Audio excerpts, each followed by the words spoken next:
কি সুন্দরভাবে প্র্যাকটিস করছে বাচ্চারা, আপনারা দেখুন।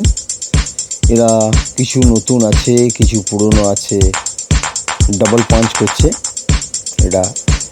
আর সব থেকে বড় কথা হচ্ছে এখানে নতুনদের উৎসাহ খুব বেশি। পুরনো যে একজন আছে যে প্র্যাকটিস করাচ্ছে সে আমার ছাত্রী, কিন্তু সে খুব বেশি যে পুরনো বলবো না, কেন বেশি দিন হয়নি সে শিখছে, কিন্তু তাকে দিয়ে আমি প্র্যাকটিস করাচ্ছি এই কারণেই তার এক্সপিরিয়েন্স তৈরি হবে। এক্সপিরিয়েন্সটা তৈরি না হলে নেক্সট আমি না থাকাকালীন প্র্যাকটিস করাতে পারবে কি পারবে না, সেইভাবে আমি ওকে দেখে নিচ্ছি একটু।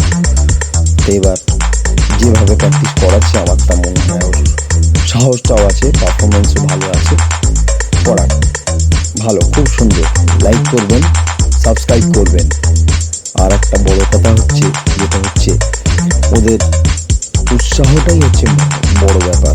কেন উৎসাহ তো সকলের থাকে না, তো দেখি বেশ ভালোই উৎসাহ আছে, মন দিয়ে করছে।